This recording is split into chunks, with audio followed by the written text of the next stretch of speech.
한 주간 평안하게 지내셨습니까? 여러분 사모하는 마음으로 오늘도 복된 주일 예배당에 나오신 줄로 믿는데, 또 하나님께서 한없는 주의 사랑을, 또 하나님의 마음을 이 시간 예배 가운데 풍성하게 누리시기를 간절히 원합니다. 오늘 말씀 요한일서 5장의 5절에서 한 중반 이렇게 우리가 나누고 있는데요. 여러분, 예수가 그리스도다라는 것은 복음이죠. 예수는 그리스도다라는 그것 자체가 순수한 복음입니다. 예수 그리스도 이름 안에 능력이 있기 때문에 우리는 예수의 이름만 가지고 세상 어느 곳에 가도 우리는 승리할 수 있는 하나님의 백성인 줄로 믿습니다. 여러분, 그 믿음을 우리는 놓치지 않아야 되겠죠. 예수 그리스도의 이름을 여러분 우리 마음에, 우리 몸에 잘 새기면서 살아가야 되는데, 여러분 주님께서 우리를 오라 부르시는 그날까지 예수의 이름을 놓치지 않으시기를 바랍니다. 여러분, 이게 중요한 이유가 있어요. 왜 복음이 중요한가? 여러분, 복음은요 모든 믿는 자들에게 주셨거든요. 모든 믿는 자들에게 복음을 주셨는데, 이 복음은 모든 믿는 자들에게 주시는 하나님의 능력이 된다라고 말씀하셨습니다. 그래서 여러분, 복음을 믿는 자가 세상을 이긴다, 우리 지나간 주일날 말씀 나누었잖아요. 그런데 오늘 말씀 5절에도 이어 말씀하고 계세요. 이들이 세상을 이기지 않으면 누가 세상을 이기겠느냐, 이렇게 말하고 있죠. 예수께서 하나님의 아들이심을 믿는 사람이 세상을 이기지 않으면 어느 누가 세상을 이길 수가 있겠느냐 하는 요한 사도의 고백이다라는 겁니다. 여러분, 이 말씀은 굉장히 중요한 말씀이에요. 예수는 그리스도다라는 그 명제, 그 사실을 우리는 알고 있는데, 여러분 오늘 말씀 6절부터 8절에 기록되어져 있는 말씀에 보시면은요, 그분이 어떻게 임하시고 우리 가운데 오셨는지를 설명하고 계시고 있습니다. 여러분 6절 말씀 이하를 제가 한번 보도록 하겠습니다. 이는 물과 피로 임하신 이시니 곧 예수 그리스도시라. 물로만 아니요 물과 피로 임하셨고 증언하는 이는 성령이시니 성령은 진리니라. 증언하는 이가 셋이니 성령과 물과 피라. 또한 이 셋은 합하여 하나이니라. 이렇게 기록하고 있어요. 여러분, 좀 이상하게 여겨지시는 부분이 계세요? 6절에서 한 3절, 8절까지 말씀 봤는데 좀 이해가 안 된다, 좀 믿어지지가 않아, 이런 말씀이 좀 있으세요? 전혀 낯설지가 않으시죠? 낯설지 않으실 거예요. 그런데 여러분, 이 말씀은요, 로마가 지배했던 이 당시에는 참으로 위험했던 말이었다라는 겁니다. 여러분, 주는 그리스도시다. 예수 그리스도, 그분, 주님 되신 그분이 그리스도시다라는 그 말은요, 여러분 굉장히 위험한 발언일 수밖에 없었던 건, 주다라고 지칭할 수 있는 유일한 사람이 있었거든요. 그 사람은 로마 황제 한 사람밖에 없었어요. 그런데 예수는 주라 시인하고 고백하고 주는 그리스도시다라고 이야기를 하니까, 여러분 그렇게 고백함으로 인해서 목숨을 잃게 된 많은 그리스도인들이 있었다라는 거죠. 그러나 요한 사도께서 말씀하시는 주는 그리스도시다라고 시인하는 그 사람은요, 약속하기를 하나님의 유업을 그들에게 주었기 때문에 그 유업으로 세상을 이길 수 있다라는 것을 우리에게 말씀해 주시고 있는 겁니다. 여러분, 지금 나누었던 3절의 말씀을 조금만 더 보기를 원하는데, 여러분 6절 말씀 보니까 예수 그리스도께서 물로만 아니라 어떻게 임하셨다고 기록합니까? 물과 피로 임하셨다 기록하고 있죠. 여러분, 물이 상징하는 게 뭘까요? 여러분, 보통 우리가 그 출애굽기 하게 되면 홍해바다 건너는 이야기 하잖아요. 그런데 홍해바다를 건널 때 그 물을 건너간다고요.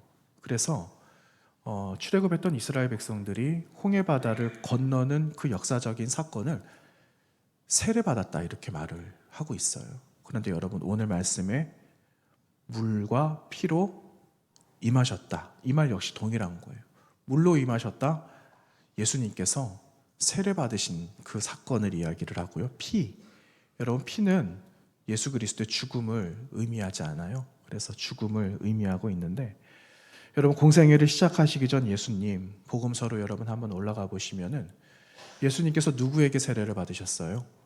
요한에게 받으셨죠. 그런데 오늘 말씀을 쓰고 있는 이 요한이 아니라 세례 요한, 예수님보다 6개월 먼저 나신 동년배에 있었던 세례 요한께서 예수님에게 그 세례를 베푸셨다라는 것을 우리는 알고 있죠. 여러분 예수님께서 왜 세례를 받으셨을까? 이겁니다. 여러분 예수님께서 세례를 받으신 건 하나예요. 저와 여러분의 이 모든 죄의 짐을 짊어지시기 위한 목적이고 섬김이었다라는 거죠. 여러분 예수님의 능력으로 그 죄의 문제 해결하실 수 없을까요? 예수님이 하나님이신데 예수님의 능력으로 죄의 문제 해결하실 수 있죠. 그분의 능력으로 지금 보여주실 수 있죠.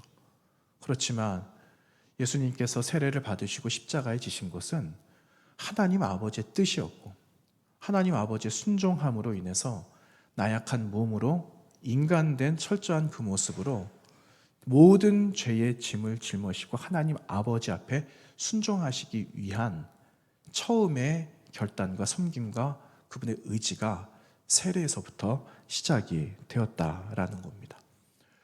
그리고 두 번째, 여러분 피로 임하셨다. 예수님 십자가에 달려 돌아가신 대속의 제물이 되셨다라는 것을 상징하고 있지 않아요? 여러분 이렇게까지 이야기한 이유가 있어요.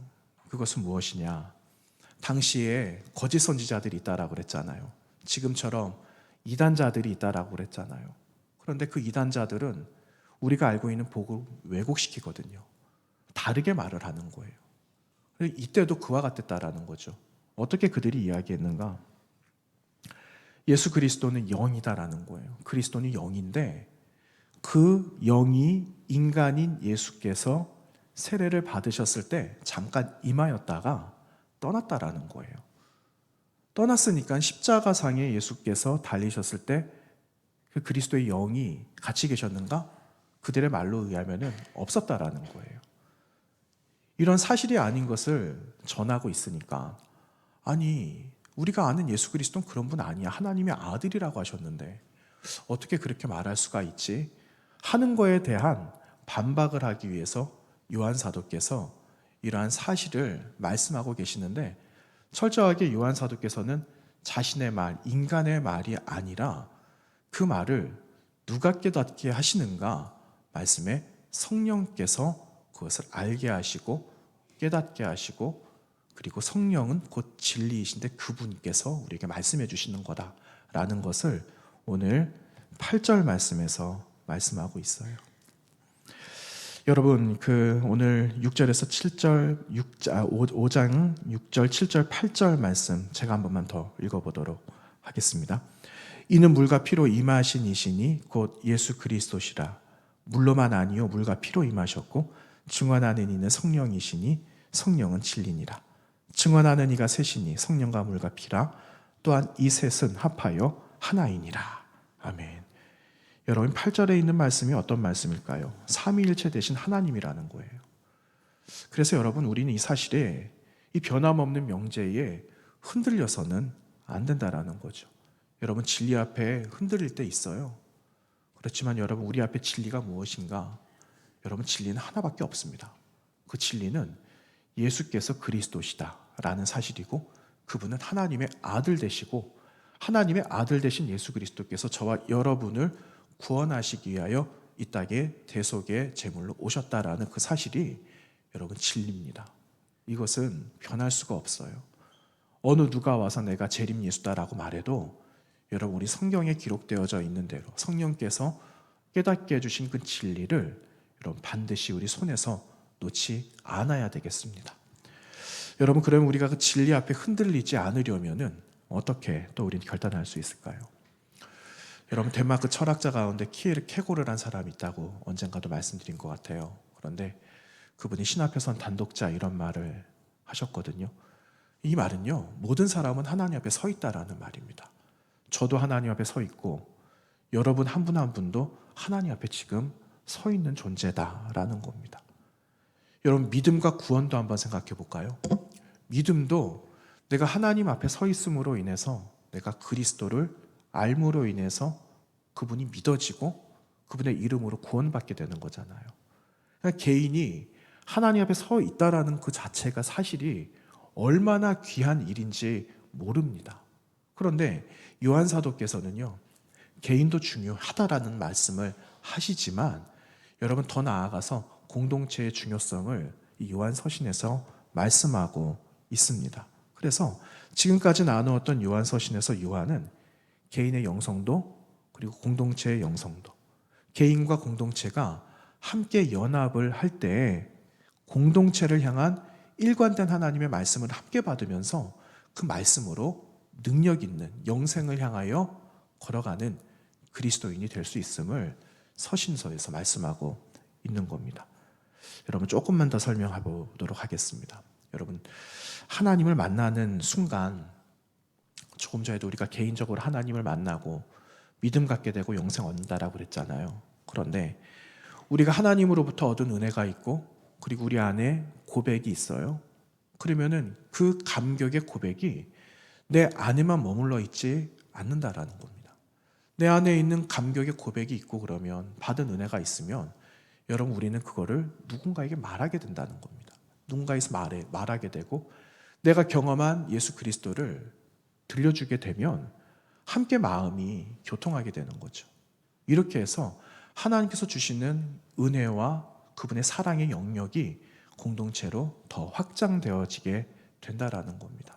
그래서 우리가 지금 그 고백을 하신 여러분 한 분 한 분들이 오늘 이 자리에 모이게 되고 교회가 되고, 그리고 그 교회 안에서 그리스도 예수의 사랑을 함께 우리가 공유하면서 함께 격려하는 신앙 공동체로 세워지게 되었다라는 사실입니다. 그래서 성육신하신 예수 그리스도, 그분을 고백하고 인정하는 그 사람은 그분을 주님, 주인으로 섬기는 모든 사람을 용납할 수밖에 없습니다 라고 이야기를 하는 거예요. 여러분, 이 말씀이 어디에 있었습니까? 이 말씀이 지나간 주 우리 나누었던 5장 전반부에 나왔던 말씀이었거든요. 여러분, 조금 올라가셔서 5장 1절과 2절 말씀 한번 보시겠어요? 제가 읽어보겠습니다. 예수께서 그리스도이심을 믿는 자마다 하나님께로부터 난 자니, 또한 낳으신 이를 사랑하는 자마다 그에게서 난 자를 사랑하느니라. 우리가 하나님을 사랑하고 그의 계명을 지킬 때에 이로써 우리가 하나님의 자녀를 사랑하는 줄을 아느니라. 아멘. 여러분, 감동이 되세요? 하나님께서 나를 사랑하시고 여러분 사랑하시는데, 하나님께서 나만 사랑하시는가? 그게 아니라 여기에 모든 여러분을 다 사랑하시고, 그리고 이후에 그리스도 예수를 믿고 영접할 그 사람들까지 주님은 사랑하신다라는 그 사실이에요.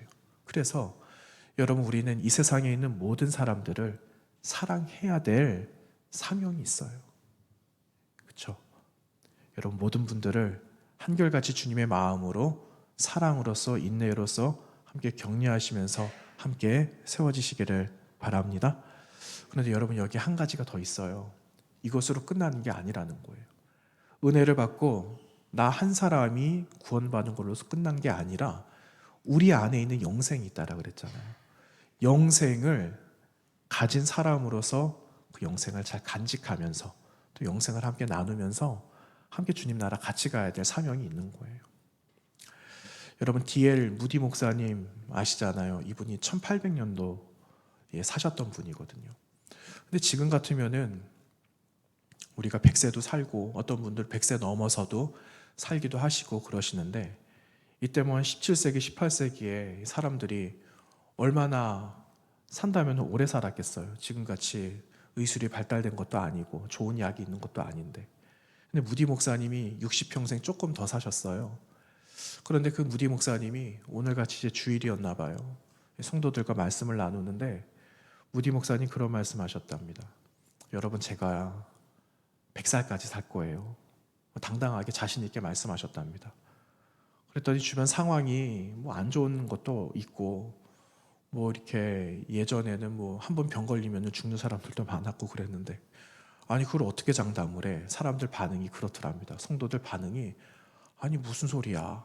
하면서 사람들이 웅성웅성하기 시작했다라는 거죠. 그런데 목사님께서 한술 더 뜨셨어요. 어떻게 말씀하셨는가? 저는요 죽지 않을 겁니다. 저는 1000년 살 거고 저는 10,000년 살 겁니다. 그렇게 말씀하셨답니다.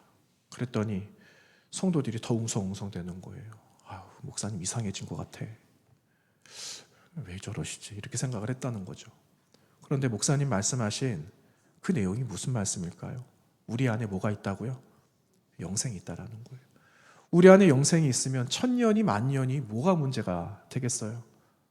1000년과 10,000년은 숫자에 불과하다라는 거죠. 하나님 나라에서 영원히 산다라는 건데 그냥 이해하기 쉽도록 그렇게 목사님이 말씀하신 거예요. 여러분 우리 안에 영생 있는 거 확신하세요? 우리 안에 영생 있는 거 여러분 알고 계십니까? 그러면 여러분 우리는 1000년과 10,000년이 중요하지 않아요. 지금 하나님께서 우리를 부르신다라 그래도 이 순간이 슬픈 게 아니에요. 억울한 게 아니에요. 왜냐? 하나님의 나라에서 영원히 살 소망이 우리에게 있기 때문입니다. 그래서 여러분 이 사실을 여러분 꼭 붙드시고 사도 요한께서 이 사실을 지금 증언하고 계시는데 여러분 이 증언이 오늘 우리의 증언이 되어져야 하는 겁니다. 그래서 여러분 오늘 말씀 13절에 보시면 여러분 사도 요한께서 이 서신서 요한 서신서를 쓰시는 목적을 기록하고 있어요. 내가 하나님의 아들의 이름을 믿는 너희에게 이것을 쓰는 것은 너희로 하여금 너희에게 영생이 있음을 알게 하려 함이라. 이렇게 말씀하는 거예요. 여러분 영생이 무엇입니까? 영생. 죽지 않고 오래 사는 게 영생이에요? 맞잖아요. 죽지 않고 영원히 사는 게 영생 맞아요. 그 사전의 의미를 좀 찾아봤어요. 사전의 의미를 찾아보니까 누가 썼는지 누가 이렇게 사전상의 의미를 이렇게 잘 적어놨는지 제가 조금 놀랐는데 예수 그리스도를 믿음으로써 하나님과의 새로운 관계로 들어가는 것 이렇게 사전에 기록이 되어져 있습니다. 다시 읽어드릴까요? 예수 그리스도를 믿음으로 하나님과의 관계 안으로 들어가는 게 영생이다. 사전의 의미가 그렇더라고요. 굉장히 성경적이에요. 여러분 요한 사도께서는 영생을 뭐라고 말씀하셨을까요? 요한 사도께서는 영생을 이렇게 말씀하고 있어요. 영생이란 곧 유일하신 참 하나님과 그가 보내신 예수 그리스도를 아는 것 이렇게 말씀하고 있어요. 요한복음 17장 3절 말씀이에요. 영생은 곧 유일하신 참 하나님과 그가 보내신 예수 그리스도를 아는 것이니라 이렇게 말씀하고 있어요. 여러분 그러니까 예수 그리스도를 알므로 영생을 얻게 되었으니까 여러분 우리는 영생을 가진 자들이잖아요. 그런데 그분께서 요한 사도께서 요한서신 5장 요한일서 5장 24절 말씀에서도 이렇게 말씀합니다.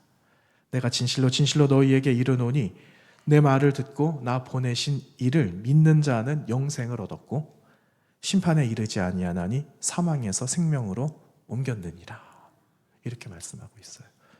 굉장한 말씀이죠. 나 보내신 이 하나님께서 보내신 예수 그리스도를 믿는 사람 그 사람에게 영생이 있고 우리는 사망에 이를 존재들이었지만 사망에서 영생으로 옮기게 되었다라는 말씀을 명확하게 하시고 계십니다. 여러분 우리가 지금까지는 영생 이러면은 죽지 않고 오래 사는 것 이렇게 말했는데 여러분 이제 오늘 이후부터는요 여러분 영생이 뭐죠? 그러면 나 보내신 이를 믿음으로 그분을 아는 것 이렇게 여러분 우리가 고백할 수 있게 되기를 바랍니다. 여러분 아는 게 왜 중요할까요? 알아야지 믿어지지 않겠어요? 믿어야지 믿음이 있어야지 고백할 수 있는 것 아니겠습니까? 그래서 여러분 마태복음 16장에 사도 베드로가 예수 그리스도를 고백했어요. 주는 그리스도입니다. 살아계신 하나님 아들입니다. 라는 그 고백을 했는데 여러분 그 다음 구절이 중요해요. 마태복음 16장 16절의 말씀도 중요한데 베드로 사도가 그렇게 고백할 수 있게 된 이유가 있어요. 예수님께서 베드로 사도에게 뭐라고 말씀하셨는가? 마태복음 16장 17절 말씀에서 예수께서 대답하여 이르시되 바요나 시모나 내가 복이 있도다. 이를 내게 알게 하신 이는 혈육이 아니요 하늘에 계신 내 아버지시니라. 이렇게 말씀하고 있어요. 그 믿음의 고백을 할 수 있기 전에 먼저 선행될 것은 알아야 한다는 겁니다. 예수 그리스도를 아는 일, 그런데 그 아는 일을 베드로 사도가 열심히 공부했겠어요? 열심히 고기 잡고 그리고 투박하게 평생을 살아왔는데 그가 얼마나 고상한 말을 했다면은 얼마만큼의 고상한 말을 했겠어요? 그러나 하나님은 고상하지 않은 사람도 택하셔서 예수 그리스도가 누군지를 알게 하셨다라는 사실이에요. 그 사실을 알게 하심으로 인해서 그 믿음으로 고백하게 된 그 역사의 현장 가운데 예수 그리스도가 누군지를 그가 선포하게 되었다라는 사실입니다. 여러분, 이 믿음의 고백이 필요해요. 여러분, 이 믿음을 갖기 위해서는 얼마나 힘들어요. 얼마나 시간이 많이 걸려요. 하루아침에 믿음이 생기는 거 아니잖아요. 그렇죠? 그런데 믿음 갖는 게 생각보다 쉽지 않다라는 거예요.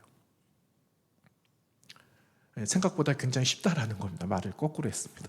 믿음 갖는 게 생각보다 쉬워요, 여러분. 여러분, 그 사랑하는 사람이 생겼어요. 그러면 사랑하는 사람을 신뢰하고 믿으려면은 처음에 이 사람이 누군지 알아야 되잖아요. 이름도 알아야 돼요. 뭘 좋아하는지 알아야 돼요. 관심을 내가 받기 위해서 이 사람에게 또 잘 해줘야 되겠죠.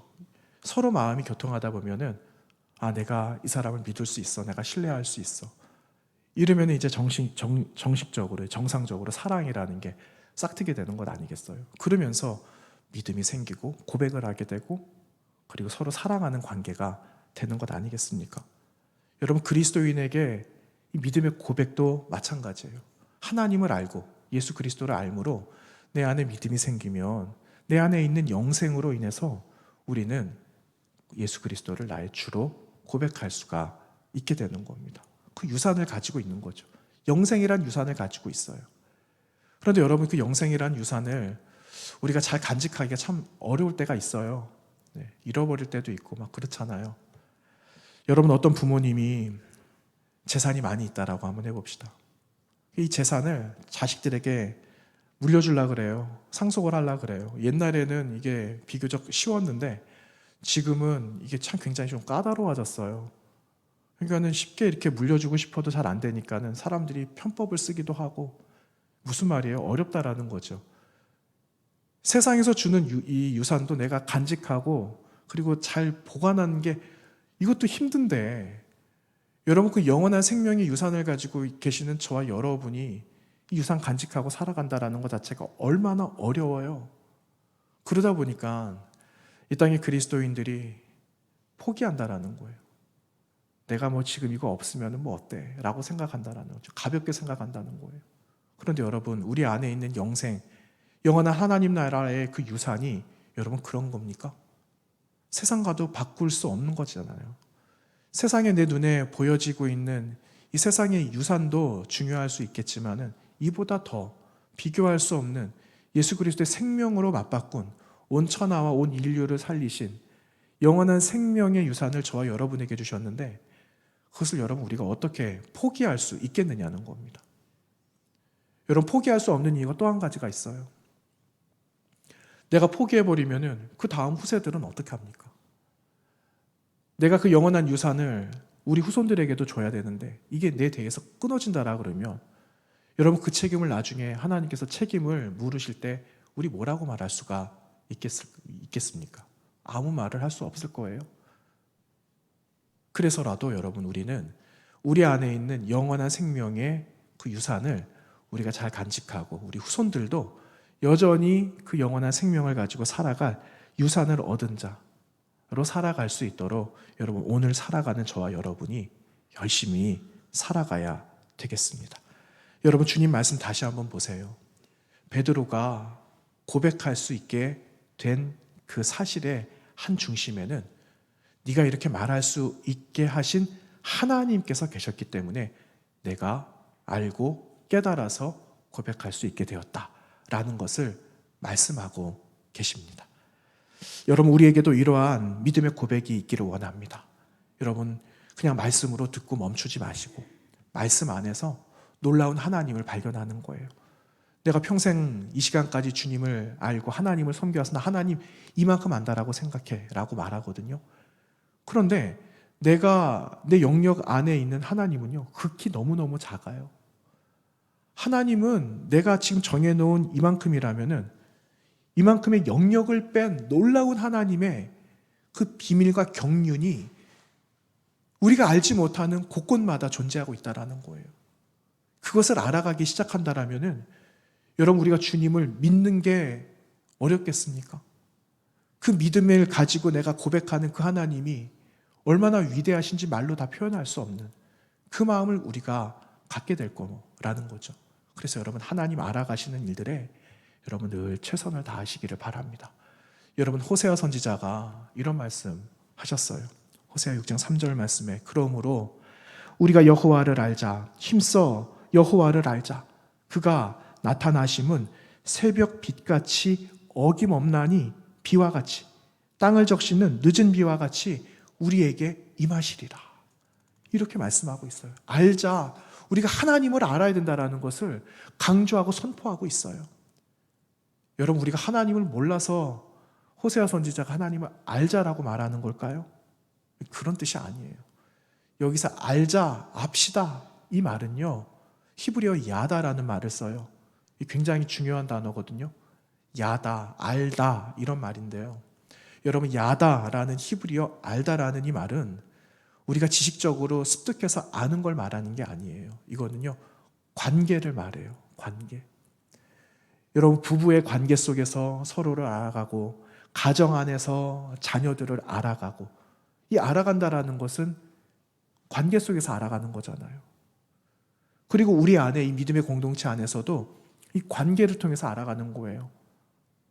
지나간 삶을 돌이켜보니까 말하지 못하는 고민이 있었고, 어떤 분들은 마음에 사무치는 마음으로 하나님 앞에 엎드리고, 그 사실을 돌아서 알게 되었을 때, 그 집사님, 또 그 장로님 얼마나 마음이 힘들었을까, 그 자녀들이 얼마나 어려웠을까, 말도 못하고.